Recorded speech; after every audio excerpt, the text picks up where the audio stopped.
Assalamualaikum warahmatullahi wabarakatuh. Waalaikumsalam warahmatullahi wabarakatuh. Hari ini perkuliahan pada hari ini yang akan berpresentasi adalah Valentina.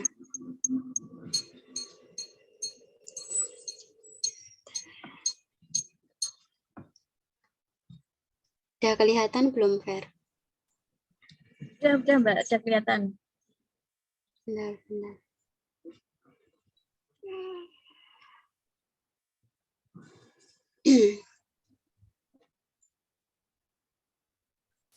Silahkan. Assalamualaikum warahmatullahi wabarakatuh. Waalaikumsalam warahmatullahi wabarakatuh. Waalaikumsalam warahmatullahi wabarakatuh. Waalaikumsalam warahmatullahi wabarakatuh. Di sini saya akan mempresentasikan tentang dasar metodologi penelitian.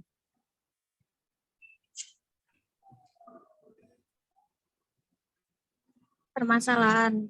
Masalah penelitian berbeda dengan masalah-masalah lainnya. Tidak semua masalah kehidupan dapat menjadi masalah penelitian.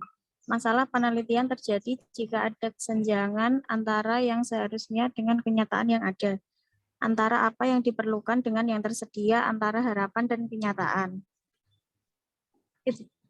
Kriteria permasalahan yang dimulai dari adanya kesenjangan ini biasanya berbentuk penelitian dengan pendekatan kuantitatif.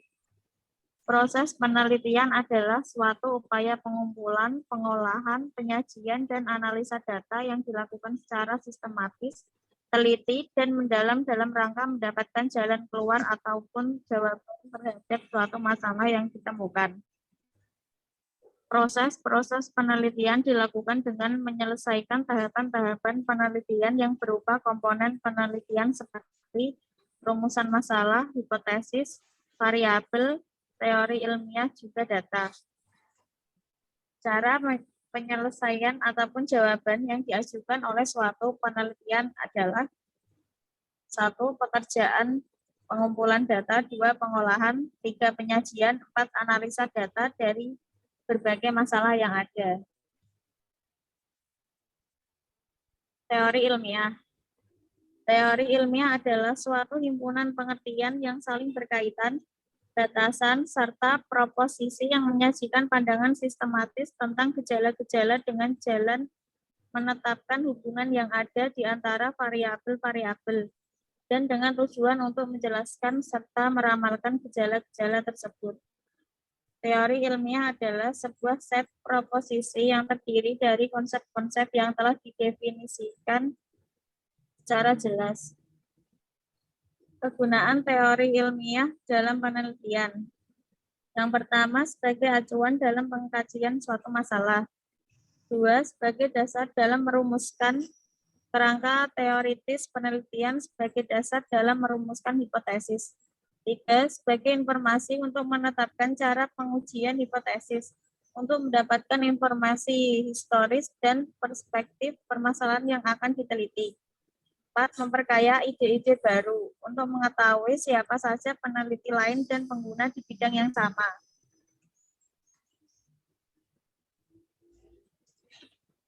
Teori ilmiah menurut Marx dalam Profesor Dr. Sugiono membedakan adanya 3 macam teori antara lain. Yang pertama, teori yang deduktif, memberikan keterangan yang dimulai dari suatu perkiraan atau pikiran spekulatif tertentu ke arah data akan diterangkan. 2. Teori yang induktif, cara menerangkan adalah dari data ke arah teori atau pemikiran khusus ke umum. 3. Teori yang fungsional. Di sini nampak suatu interaksi pengaruh antara data dan perkiraan teoritis, yaitu data yang memengaruhi pembentukan teori dan pembentukan teori kembali memengaruhi data. Variabel adalah segala sesuatu yang berbentuk apa saja yang ditetapkan oleh peneliti untuk dipelajari sehingga diperoleh informasi tentang hal tersebut, kemudian ditarik kesimpulannya.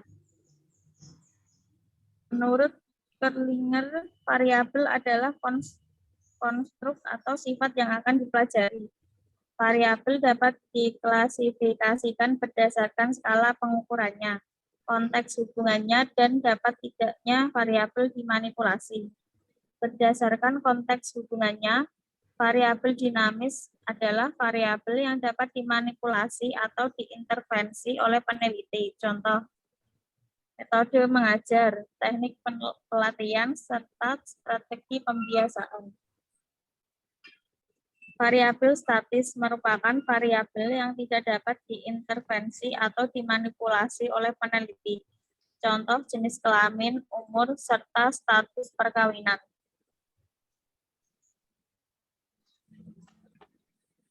Macam-macam variabel penelitian itu berdasarkan skala pengukurannya. Variabel nominal. Variabel nominal merupakan variabel dengan skala paling sederhana karena fungsinya hanya untuk membedakan atau memberi label suatu subjek atau kategori. Contoh variabel nominal yaitu jenis kelamin, laki-laki, dan perempuan. Variabel ordinal. Variabel ordinal adalah variabel yang dibedakan menjadi beberapa secara bertingkat. Contoh status sosial ekonomi, rendah, sedang, tinggi.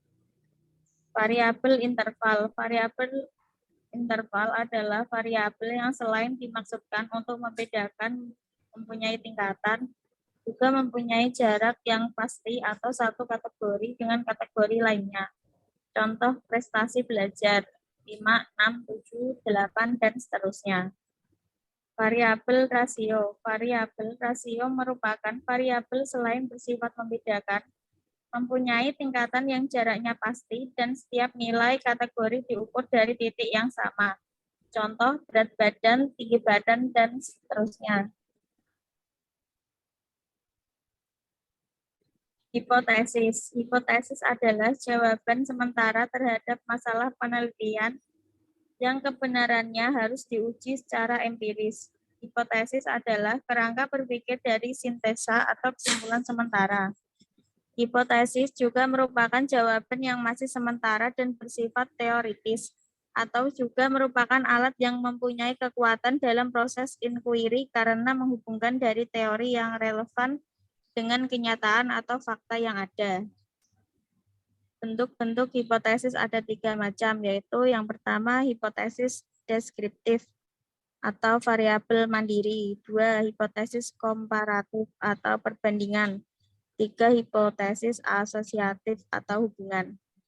Pentingnya hipotesis dalam penelitian dapat dijelaskan sebagai berikut, yaitu hipotesis yang mempunyai dasar yang kuat menunjukkan bahwa peneliti telah mempunyai pengetahuan untuk melakukan penelitian pada bidang tersebut. Hipotesis memberikan arah pada pengumpulan dan penafsiran data. Hipotesis merupakan petunjuk tentang prosedur apa saja yang harus diikuti dan jenis apa saja yang harus dikumpulkan. Hipotesis memberikan kerangka untuk melaporkan kesimpulan penelitian. Ditinjau dari proses pemerolehannya, hipotesis dibedakan menjadi hipotesis induktif, yaitu hipotesis yang dirumuskan berdasarkan pengamatan untuk menghasilkan teori baru atau pada penelitian kualitatif. Hipotesis deduktif merupakan hipotesis yang dirumuskan berdasarkan teori ilmiah yang telah ada atau pada penelitian kuantitatif. Ditinjau dari rumusnya, hipotesis dibedakan menjadi hipotesis deskriptif merupakan jawaban sementara terhadap masalah deskriptif, yaitu berkenaan dengan variabel mandiri. Hipotesis komparatif merupakan jawaban sementara terhadap rumusan masalah komparatif. Pada rumusan ini variabelnya sama tetapi populasi atau sampelnya yang berbeda, atau keadaan itu terjadi pada waktu yang berbeda. Hipotesis asosiatif adalah jawaban sementara terhadap rumusan masalah asosiatif, yaitu menanyakan hubungan antar dua variabel atau lebih. Populasi dan sampel. Populasi adalah keseluruhan subjek penelitian apabila seseorang ingin meneliti semua elemen yang ada dalam wilayah penelitian. Maka penelitiannya merupakan penelitian populasi, studi, atau penelitiannya disebut studi populasi atau studi sensus. Sampel. Sampel adalah sebagian atau wakil populasi yang diteliti atau sebagian dari jumlah populasi yang dipilih untuk sumber data. Syarat dalam mengambil sampel ada dua macam, yaitu jumlah sampel yang mencukupi dan profil sampel yang dipilih harus mewakili. Teknik pengambilan sampel atau teknik sampling merupakan teknik pengambilan sampel dari populasi. Populasi yang merupakan sebagian dari populasi kemudian diteliti dan hasil penelitian kemudian dikenakan pada populasi.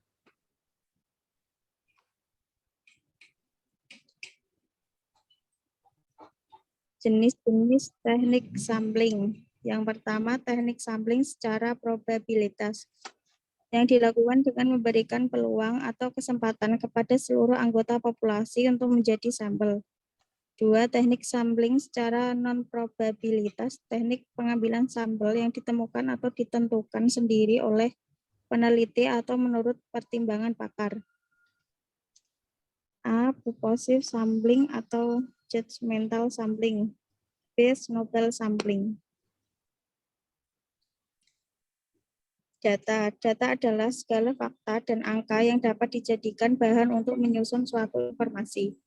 Data dapat diklasifikasikan berdasarkan sifat, sumber, dan juga skala pengukurannya. A. Berdasarkan sifatnya. Yang pertama, data kuantitatif. Data yang berupa angka-angka. Data kualitatif, data yang berupa kata-kata atau pernyataan-pernyataan. Berdasarkan sumbernya. Yang pertama, data primer adalah data yang diperoleh langsung pihak yang diperlukan datanya. Dua, data sekunder merupakan data yang tidak diperoleh langsung dari pihak yang diperlukan datanya. Data berdasarkan skala pengukurannya. Yang pertama, data nominal. Data nominal merupakan data kontinum dan tidak memiliki urutan. Bila objek dikelompokkan ke dalam set-set dan kepada semua anggota set diberikan angka, set-set tersebut tidak boleh tumpang tindih dan bersisa. Dua, data ordinal. Data ini selain memiliki nama, juga memiliki peringkat atau urutan. Angka yang diberikan mengandung tingkatan. Ia digunakan untuk mengurutkan objek dari yang paling rendah sampai yang paling tinggi atau sebaliknya.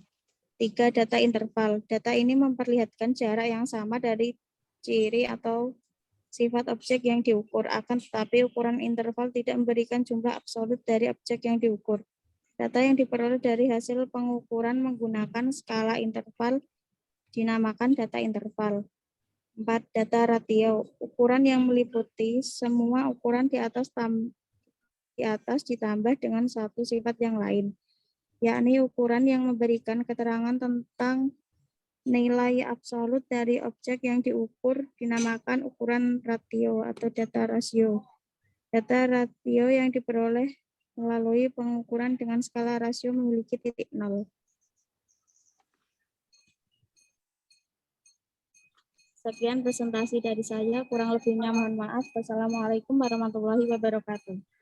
Waalaikumsalam warahmatullahi wabarakatuh. Waalaikumsalam warahmatullahi wabarakatuh.